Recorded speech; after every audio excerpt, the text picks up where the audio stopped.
Everyone, this is me Sadia है और मैं आपके लिए लेकर आई हूँ एक और रीडिंग जो कि होगी उन लोगों के लिए जो जानना चाह रहे हैं कि आपकी शादी किससे होगी। तो ये रीडिंग डेफिनेटली आपके लिए है।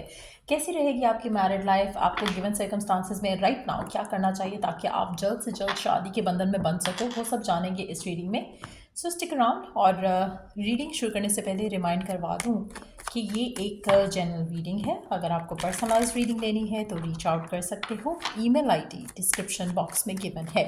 सो किससे होगी आपकी शादी, कौन होगा आपका फ्यूचर स्पाउस, किससे होगी आपकी शादी, कौन होगा आपका फ्यूचर स्पाउस, किससे होगी आपकी शादी, किससे होगी आपकी शादी, कौन होगा आपका फ्यूचर स्पाउस,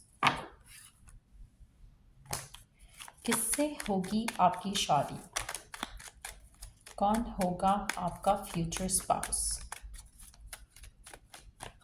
किससे होगी आपकी शादी, कौन होगा आपका future spouse. Let's find out.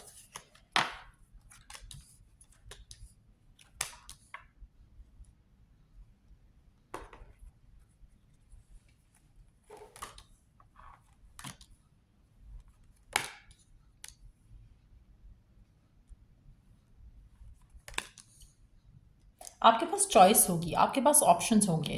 आप में से मेजॉरिटी लोगों के लिए मुझे लगता है कि आपके पास ऑलरेडी ऐसा लग रहा है कि आपकी लाइफ में बहुत सारे लोग आते हैं, चाहे वो प्रपोजल के थ्रू आते हों, चाहे वो बॉयफ्रेंड गर्लफ्रेंड के थ्रू आते हों। लेकिन कहीं ना कहीं आपके पास बहुत ज़्यादा लोग आते हैं, लेकिन कहीं ना कहीं कोई चीज़ मटेरियलाइज नहीं हो पाती है।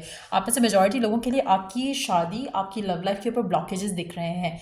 आपकी लाइफ में आप या तो रॉन्ग लोगों को चांसेस देते हो, या फिर आपका एक पैटर्न बन चुका है लव लाइफ में जो कि ब्रेक करना बहुत ज़रूरी है। आप में से काफ़ी सारे लोग, ऐसा लग रहा है कि जैसे कोई रिश्ता आता है और फिर कोई ब्लॉक आ जाता है और फिर वो चीज़ें स्ट्रेस में चली जाती हैं और चीज़ें ब्लॉक हो जाती हैं। फिर एक इनडिसाइसिव सी एनर्जी रहती है कि पता नहीं हाँ होगी या ना होगी। कहीं ना कहीं कुछ इस तरह की सिचुएशन दिख रही है। अच्छा, आप में से काफ़ी सारे लोगों के लिए मुझे लगता है कि अभी भी आपकी शादी को थोड़ा टाइम लग सकता है।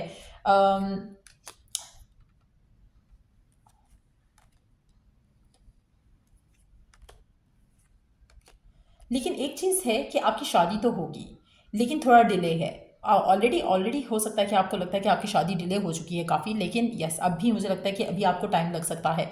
आप में से कुछ लोगों के लिए अभी 1 साल और लग सकता है आपकी शादी को होने को। लेकिन अगर हम बात करें कि किससे होगी आपकी शादी, तो ये पर्सन आपकी ज़िंदगी में अनएक्सपेक्टेड आएगा। और काफ़ी ज़्यादा चांस इसके हैं कि ये पर्सन आपकी ज़िंदगी में पास्ट में से आए वापस। बहुत ज़्यादा स्ट्रॉन्ग एनर्जी है कि कोई ऐसा पर्सन हो जिसके आप जानते हो, लेकिन आपका रिश्ता इस इंसान के साथ ख़त्म हो गया, एंड देन उसके बाद ये पर्सन वापस आपकी ज़िंदगी में एंटर होगा। सो जो भी पर्सन है जिससे भी आपकी शादी होगी, ये एक ऐसा पर्सन होगा जिसके साथ आपने एक टाइम बिताया होगा और उसके बाद ये फिर से पर्सन आपकी ज़िंदगी में री एंटर करेगा।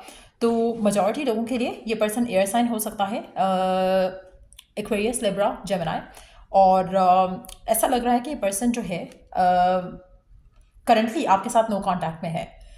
चांसेस काफ़ी ज़्यादा स्ट्रांग ऐसे लग रहे हैं कि जैसे ये पर्सन अनएक्सपेक्टेडली आपकी ज़िंदगी में यू टर्न मारेगा और उसके बाद ये पर्सन आपको शादी के लिए प्रपोज करेगा। आप में से मेजॉरिटी लोगों के लिए इस इंसान को बहुत ज़्यादा करेज चाहिए होगा आपकी तरफ एक्शन लेने के लिए, लेकिन मुझे लगता है कि ये खुद आपसे दूर हुआ था। इसने खुद किसी और चीज़ को चूज़ किया होगा, किसी और पर्सन को चूज़ किया होगा, और फिर ये पास आपके वापस आना चाहेगा। अच्छा, आप में से कुछ लोगों के लिए अगर आपकी लाइफ में कोई नहीं है, कोई बॉयफ्रेंड नहीं है, कोई एक्स नहीं है, कोई गर्लफ्रेंड नहीं है, कोई एक्स गर्लफ्रेंड नहीं है, तो ये पर्सन आपकी जान पहचान में कोई पास का पर्सन होगा जिसको आप जानते हो, जिसके साथ आप इन टच रहे हो किसी ज़माने में। हो सकता है कि आपकी फैमिली इसकी फैमिली से इन टच रही हो। कहीं ना कहीं कोई पास का पर्सन जो है उसकी री एंट्री मैं देख रही हूँ। सो लाजमी नहीं है कि कोई एक्स ही वापस आए, लेकिन कोई ऐसा पर्सन डेफिनेटली है जिसके साथ आप मिल चुके हो, जान चुके हो। So it's going to be an ex या फिर समबडी फ्रॉम द पास्ट जिसके साथ आपने कुछ टाइम बिताया हो। हो सकता है रिलेशनशिप रहा हो सकता है कि वैसे ही इन टच रहे हो किसी टाइम के किसी लाइफ के किसी हिस्से में, लेकिन दिस पर्सन इज समबडी जिसको आप जानते हो ऑलरेडी।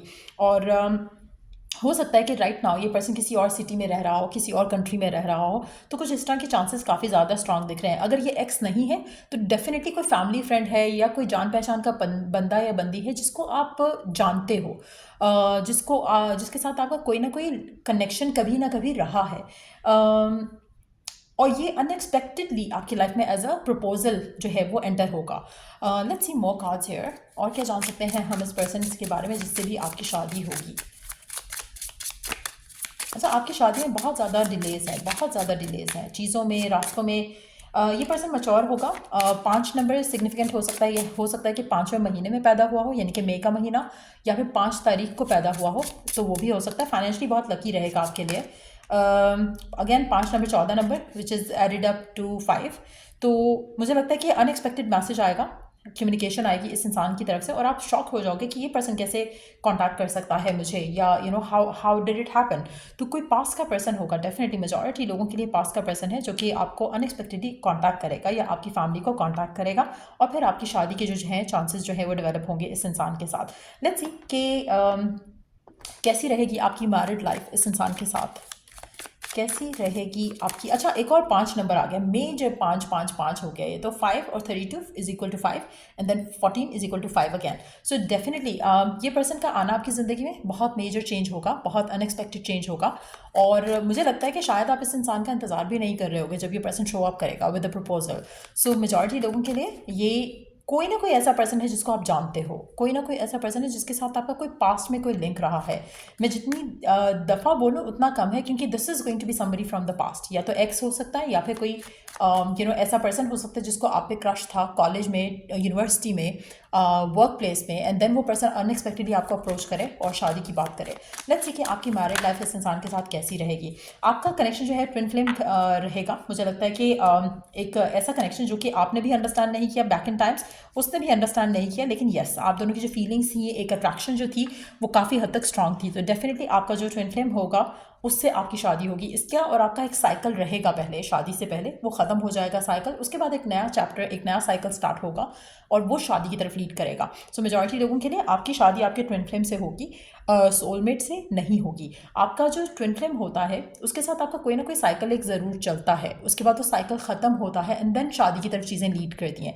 तो आपकी सिचुएशन भी कुछ ऐसी ही लग रही है, जहाँ पर आपकी शादी किसी ऐसे पर्सन से होगी जहाँ पर आपका ऑन एंड ऑफ रहा होगा इस इंसान के साथ, चाहे वो एक दफ़ा रहा है, चाहे वो बार बार रहा है, या फिर कोई ऐसा पर्सन जिसके साथ आपने एक दफ़ा, हो सकता है कि आपके नेबरहुड में कोई हो और देन आपने घर चेंज कर लिया और वो नेबर जो है वो चला गया आपकी लाइफ से, and then out of nowhere आपकी फैमिली रिश्ता देख रही है, उनकी फैमिली ने अप्रोच किया और आपकी शादी हो गई। That's how it can be also a thing आप में से कुछ लोगों के लिए। मैरिड लाइफ आपकी अच्छी रहेगी इस इंसान के साथ, आप दोनों का रिलेशनशिप बहुत रोमांटिक होगा, और फर्दर जान लेते हैं और क्या होगा आपकी मैरिड लाइफ में, और कैसी रहेगी आपकी मैरिड लाइफ। लेट्स सी कैसी रहेगी आपकी मैरिड लाइफ एक दूसरे के साथ, कैसी रहेगी आपकी married life. Let's see.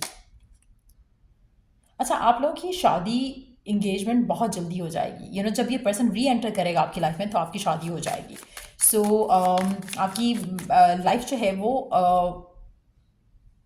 Up से ऑनवर्ड्स, जब भी ये पर्सन आपकी ज़िंदगी में एंटर करेगा, आप में से कुछ लोग इस इंसान के साथ नहीं हो राइट नाउ, तो ये एक ऐसा पर्सन है, या तो आप नो कांटेक्ट में हो, या फिर आपका इससे काफ़ी टाइम से कोई अरसा हो गया है कि आपकी कोई बातचीत नहीं हुई है, एंड देन ये पर्सन आपको अप्रोच करेगा, एंड देन आपकी शादी होगी।